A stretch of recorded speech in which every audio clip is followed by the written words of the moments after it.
Hello all, this is Kansas Mountain Man. Today we'll be going over a couple of different fire starters that I have. To begin with, the easiest way to create a fire is a big lighter. I like bright colors in case I drop them on the ground. I can find them easier.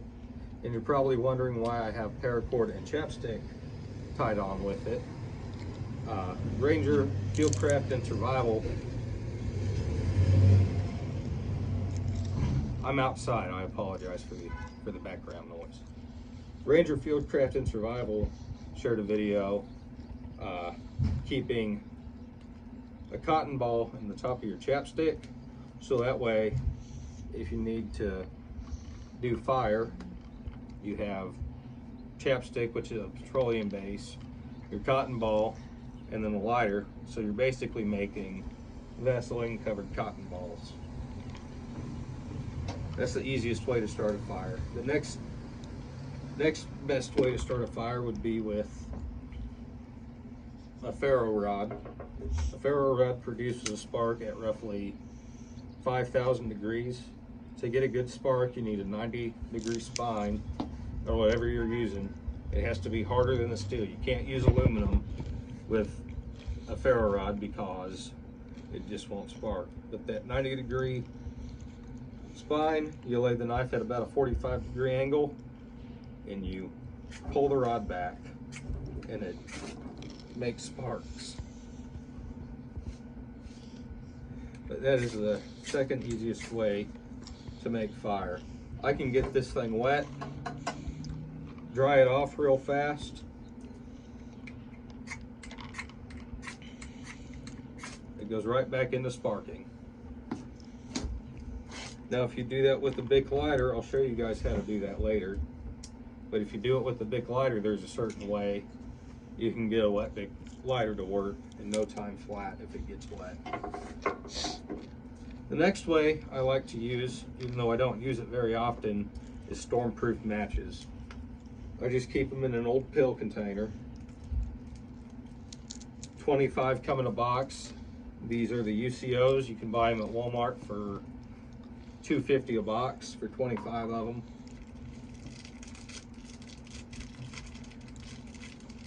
You have to be careful when storing these though, to keep them in the plastic and not touching each other. If you look in the bag, you can see that two are up, two are down, two are up, two are down. Because if you drop that bottle with the pill container in it, or the matches in the pill container, it can and has created a bomb before. But to begin, we'll take one of the matches out. This is what I like about them. They come with 2 extra strikers.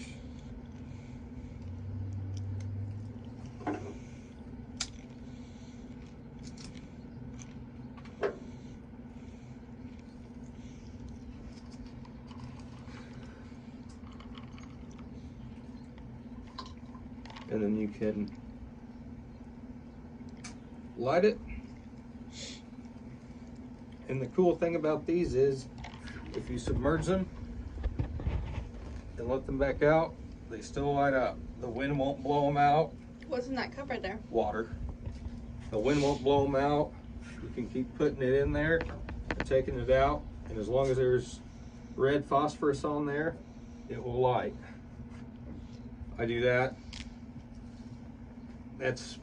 If I'm using matches, I'm down to a last resort. Either my hand skills aren't, my dexterity isn't good anymore, and I have to get a fire going right away. I don't have time to mess around with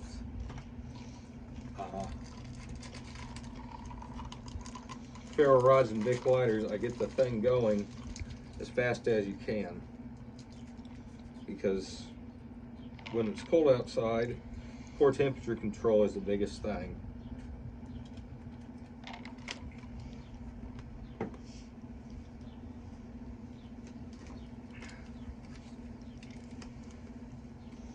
Next, we have Flint and Steel. I just take old bastard files and bust the file over a stump or an anvil, or put them in a bench vise and break them that way. And then you find a good rock, it can be chert, quartz, flint, anything with a Rockwell hardness of over 8 will work. You just take your file, place it up against the rock, and begin to strike down. I don't know how well the camera's picking it up, but it's throwing quite a bit of sparks. You can do it. You need that good sharp edge right there. You take your file, and once more, you strike down.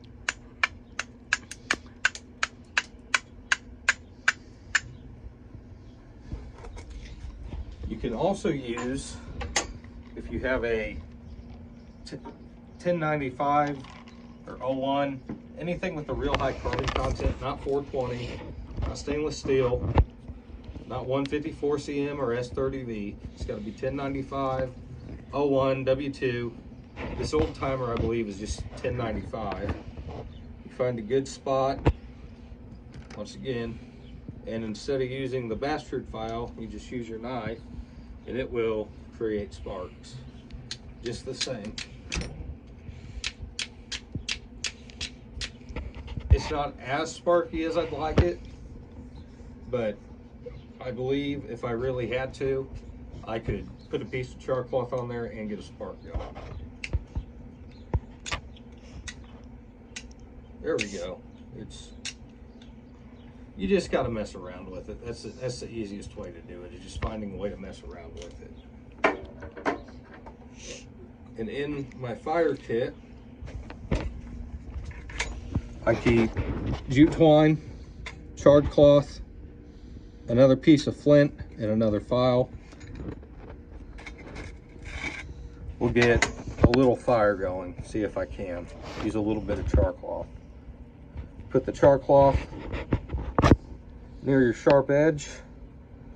Take your file and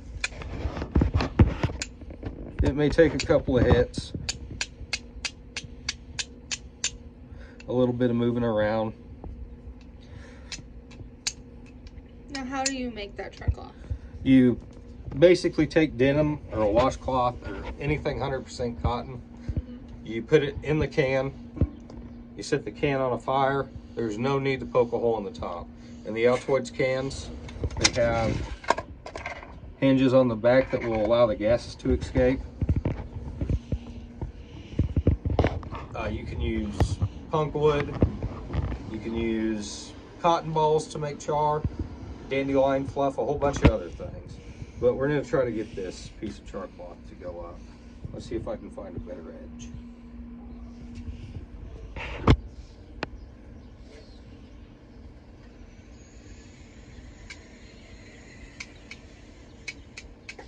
Come on.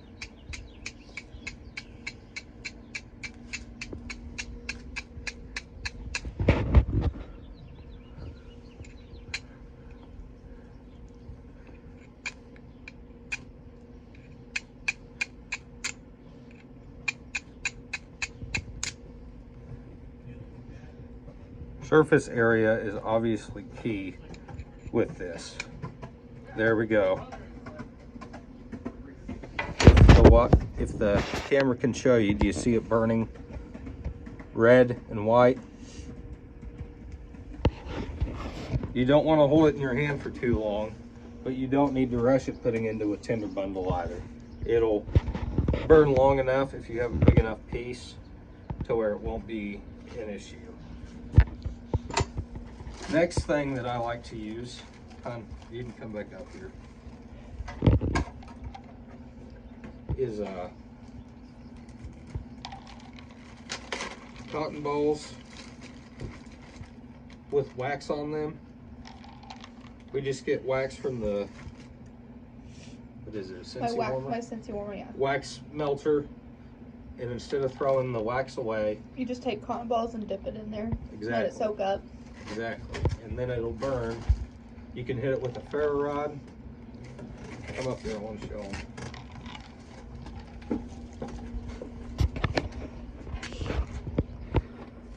can hit it with a ferro rod, a match, a lighter,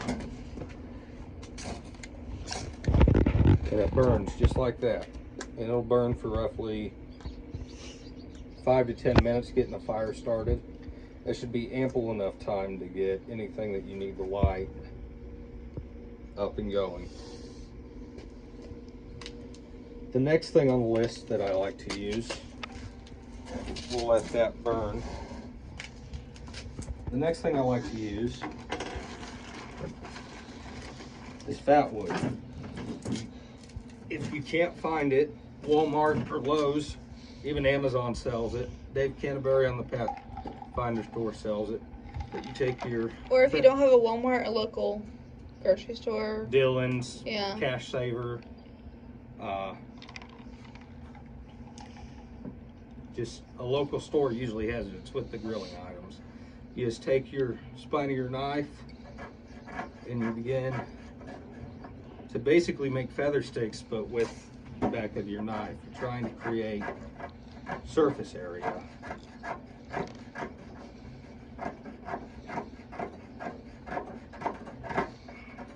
That should be good for the little bit that we're doing. And you take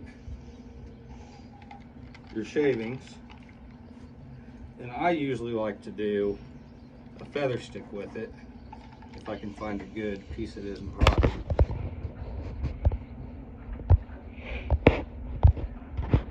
Come up here, Jay.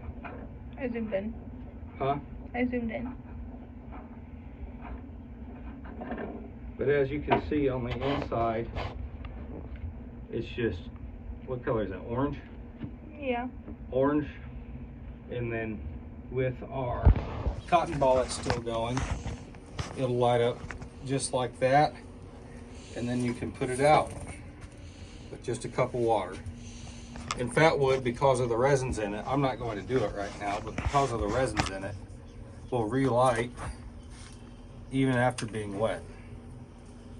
You just flick the water. That's gonna burn for a minute. You just flick the water off of it and bring it right back to the flame. Hold it there until it dries out. That's where the cotton ball would come in handy, if it were wet. You hear the sizzling, it's all the water going out of the Fatwood. And it lights right back up. You can hold it. If you get a fine enough piece,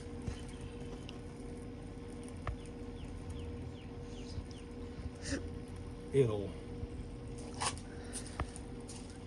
always works when you're not on video. We're getting somewhere, give it a second.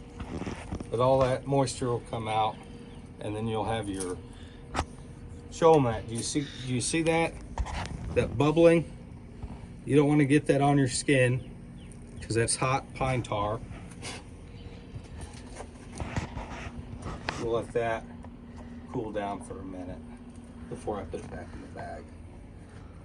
But in my little fire kit that I keep in the bug out bag, I have a couple of pieces of Fatwood, a mini Bic lighter, a washcloth that's 100% cotton, and I usually keep my ferro rod with it. But back on the shavings, you can take the shavings, you can take your ferro rod, and you can get that cup of water ready. And you can strike down into it.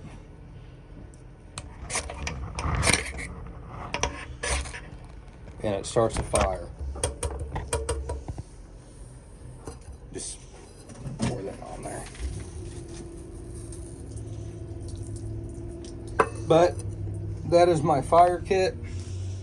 If you guys have any questions, be sure to ask in the comments below. Be sure you like, share, subscribe, click the bell notifications for more videos. YouTube turned off comments. YouTube is turning off my comments, probably because I'm a Second Amendment rights owner, and YouTube is owned YouTube has safety issues with guns, and I'm not sure why.